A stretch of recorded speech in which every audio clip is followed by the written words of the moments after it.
Salam Əzqat Baxışlı səhifəsinin dəyərli üzvləri, bugün alim qardaşım bir yerdə nektarin budamasındayıq. Gördüyünüz kimi ikinci ilə keçib sizə göstər. Artıq formunu almışıq burada. Alim qardaş bir dənə göstər budamanı. İlk öncə köhnə filka yerləri, yaşlı budamada qalan filkalar hamısı kəsilir.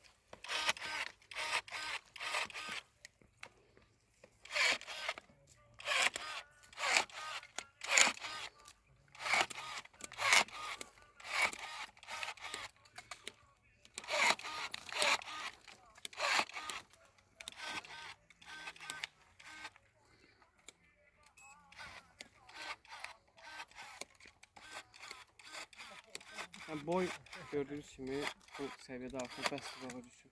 Və burada etap filkaya işləyəcək ağacı. Meyvə gözlərini.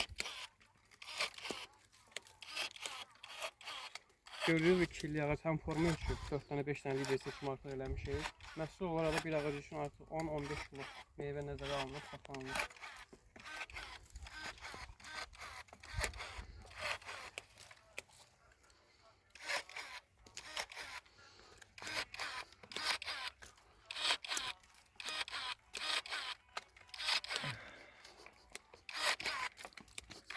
Allah ya. Gözü uşaqlar budama. Əsas ağac tam formasında meyvə budağı ağacı ilinə görə tam saxlanılır. Buradakı qalın budaqları çıxarır. Filkaya atırıq ki yeni meyvə gözü alır burada.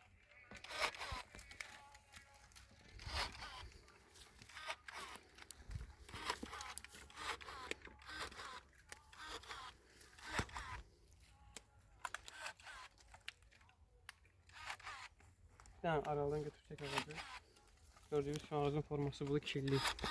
Budama ilə bağlı, bütün xidmətlərlə bağlı bir yada nömrəmiz var, əlaqə saxlaya bilərsiniz. Super intensiv və intensiv bağların budanması, bağların salınması, bütün növ meyvə tinglərinin satışı. Bax, gördüyünüz ağacın forması budur.